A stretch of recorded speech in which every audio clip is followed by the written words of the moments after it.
Definitely an episode I've been waiting for right here, man. One of the hottest names in the country right now in the street ball world, in the basketball world, man. And it's an honor to have this guy coming in here to do this interview, man. I've been waiting probably since the inception of this show. He was one of the first guests that I thought about once the motion started happening with the COVID situation, the free smoke. So I'm definitely excited, man. It's going to be a great interview. It's going to be very informative. I don't know if a lot of y'all know his story. So before we get started, man, let me go ahead and introduce my man, T. Hosley, man. What's Yes, happening, sir, man? What's up, man? Appreciate you coming on the show, man. Yeah, you know the vibes, man. You know. Hey, man. Big fan, big supporter of what you do. Absolutely. You know the vibes. Always, man. I appreciate that, too. Since day one, you always replied, always helped me out when I needed to. Came on the show a couple times on the live, so I appreciate that, man. Definitely.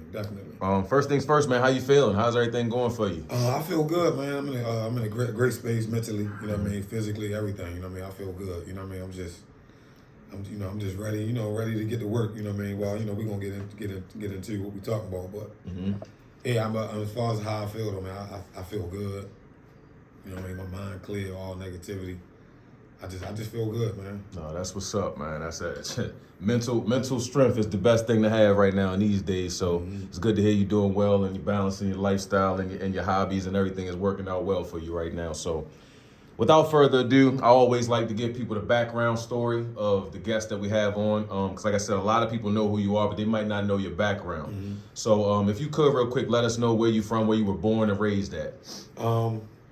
Like this city, like, you know, okay. Well, I'm from Baltimore, Maryland. I'm from Northeast Baltimore. You know what I mean? 819 Beaumont Avenue. You know, McCabe and Midwood, Ivanhoe, all of that. You know that area. Zone 12.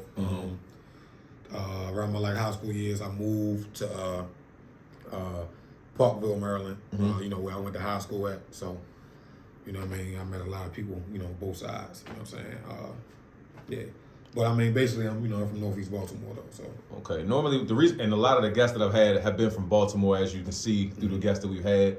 Normally, you hear I'm from East, I'm from West, and that's why I normally ask and get the background information because normally you try to find out where you know what I'm saying the origin comes from. So you say you're from Northeast Baltimore. Yeah, Northeast. Okay, so could you paint the picture for me coming up? Like when you come outside when you were a kid, how was you kind of navigating as a child going through Northeast Baltimore? You said Beaumont. Because me personally, I don't know a lot about Baltimore City. So you give me the information to kind of paint the picture for me. You know what I'm saying? So what were you saying when you came outside as a youngster? Maybe like your earliest memories, some of the influences you had coming outside. You know what I mean? Well, I mean, you know, my family is, you know, well, with my mother's side of the family, but my father and himself was, you know, a lot of people call him a basketball legend in Baltimore City or whatever, right? So, you know, I got him. And then my mother's side, like all of my uncles were like, you know, they basketball legends as well. So I come from a basketball, like, you know, background. So, you know, that's all I really wanted to do. Like, I just wanted to play basketball, you know what I mean? Like, and, you know, like, I'm not going to say my favorite cousin, you know what I'm saying? Because, you know, I got a lot of cousins, but growing, like, when I was a kid, you know what I mean? Like, my cousin Walter, you know, he's incarcerated. He's been incarcerated for 23 years. But he, you know, who I used to follow around, and, you know, he was nice. Right. So, you know, but of course, you know, he got into other things. And that's who I like, you know, I followed around, you know what I mean? So it's like I seen, you know, the things that, you know, he was into, things that my uncles was into, even my father sometimes seeing things that he was into, you know what I'm saying? You know, and I kind of, you know, try to, you know, stay away from that, you know what I mean? I just wanted to hoop, you know what I'm saying? So. Right. But my neighborhood, it was cool, you know what I mean? It's like, you know, a block over. It was like super dangerous, a block, like a couple blocks down, it was super dangerous, but then right here, it might have been cool because this is like, you know, a lot of family right here, but it was like, you know, it was just, you know, the typical, you know, Baltimore neighborhood, basically. Right. Again, I wanted to ask that just to kind of know what you kind of had to navigate through. And I know you said your father had did some time and your cousin that you was close with, he did some time. So how was it to kind of, you know, deal with that at an early age? How old were you when this started happening? Was this like since you were really young? Or yeah, I mean, you know, like what? My cousin, he got me about 5 years, so I would say like 7, 8. You know, like once he was a teenager, like he was into those things. Right. And, you know, like my uncles and them was into all of that. You know what I mean? So it was just like, you know, typical neighborhood. You know, like murders, robberies, drugs, all of that. You know, but then still, you know what I mean, we're hooping over here. You know what I mean, the gambling over here. me. Like, it's just regular old shit. You know what I'm saying? And because of them, do you think that you kind of garnered that pass through their, you know what I mean, the carpet that they laid down, that you was able to do other things and you didn't have to follow that path? Or do you think it's more so you made a choice on your own? Yeah, I mean, but like, my mother was like, she tried to like, keep me away from that. You know what I mean? Of course, like, once I became a teenager, I done dipped and dabbed and did whatever this. And then when I got like at a grown age, everybody done you gotta do what you gotta do. Crime or whatever, like dip and dab or whatever. But I mean, like, I never was like, like dive all the way in. Like that was just like all I wanted to do in my life is just like, hustle or do like street shit. You know what I'm saying? So no, I get it. Yeah, I mean, I like, my mother and even like my uncles, even my cousin, even though like what they was into, they, they tried to keep me away. I mean, but it was just in my neighborhood. So, I see it, you know what I mean? Right. But I just really wanted to hoop, you know what I'm saying? I ain't really, you know what I'm saying? Mm-hmm. So, now you talked about your father for a second. I know it's the YouTube era. Everybody watching a lot of podcasts. I know you happened to catch the Kurt Bone podcast when Sam Cassell was talking about your father. Right. Now I watched every episode of that podcast, and as soon as I heard that, I kind of wanted to hit you, but I was like waiting to see if you saw it.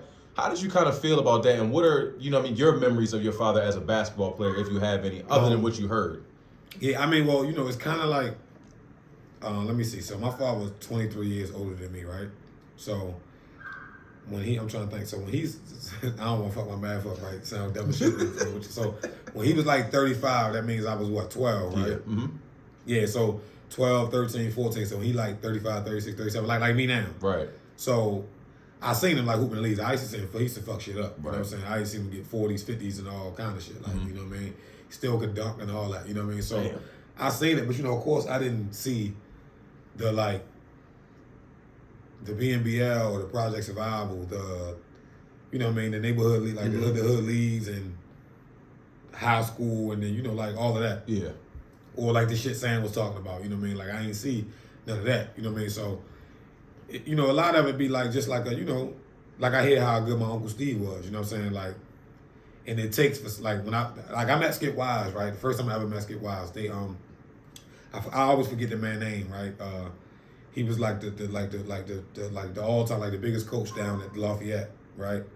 I think his name was Howard. I think Mr. Howard. Mr. Howard. It sounds familiar. I think if I'm wrong, correct me. But like they changed the street. Like down there on Orleans, like Asquith, they changed the street name to his name.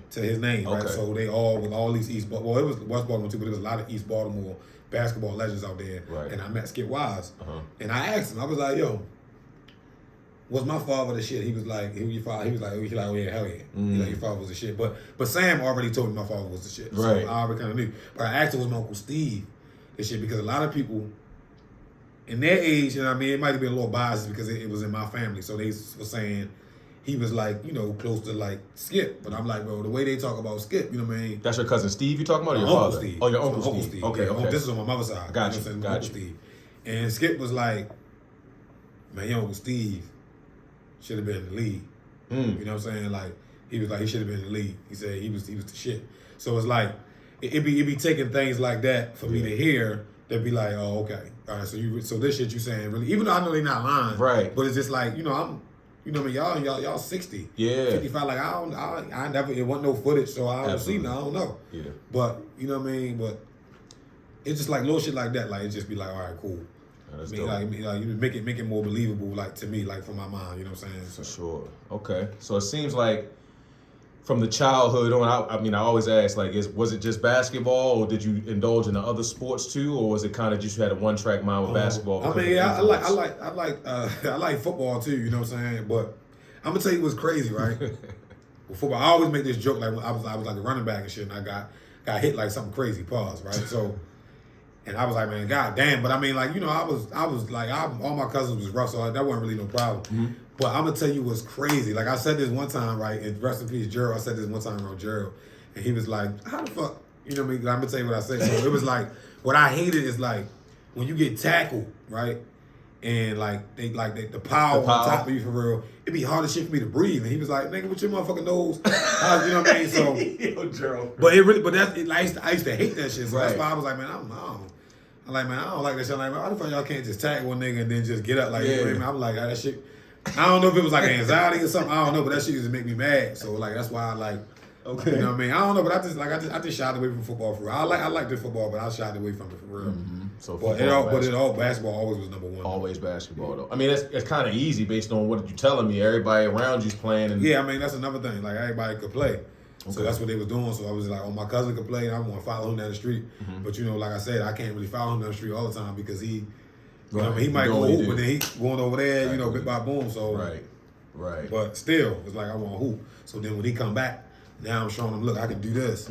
You know what I mean? So But basketball always was number one. Though. As a youngster, those type of things, showing your big cousins, showing your uncles, those little things, they mean a lot. You know what I'm saying? Especially when you got a lot of a credibility standing behind them, and you see the love that they get, you definitely gonna want that love. So I totally get that for sure. Now, you talked about your cousin, you talked about your uncle and your father. Who was your biggest influence at that time, would you say? Before we get to middle school area, would you say as an actual child? Just in life? Just in life, period. Oh, my mother. Your mother? Okay. Yeah, my mother. Cause she just showed me she gave me so much love, protection. My grandmother as well, God rest her soul. Not my mother's mother, and I'm not saying she didn't, but it was just so many people around. We all was in the big house, so it was my mother, my aunts, and my uncles, and my grandma. We all in that house. You know what I'm saying? But my father's mother, played another mother role to me as well. Right. But my mother, she gave me hella love. She was showed me what support meant. You know what I'm saying? Because I said, my father was in and out of jail. He was on and off drugs. You know what I'm saying? So he missed a lot of my basketball stuff. You know what I'm saying? So my mother was always there. She ain't missed nothing. You know what I'm saying? She made sure. Even when we moved, she made sure I stayed where I needed to belong. You going down Oliver. Right. You know what I'm saying? This shit out here weak. Even though I played out there too, but she was no, you going out. You need to be down there. You know what I mean? So, and she did, she just showed me just grinding and just being responsible. You know what I mean? Just all of that. So that was my biggest influence though. Okay. But if you basketball wise, low key, the influence probably was my father. Right. He wasn't really around a lot, but the fact that I knew of his, so-called legend status, I wanted to live up to it. You know what I'm saying? So that was one of my influences as well. No, I got you there. I mean, in the point of relativity, I grew up in kind of the same situation. My father wasn't there. I had a stepfather.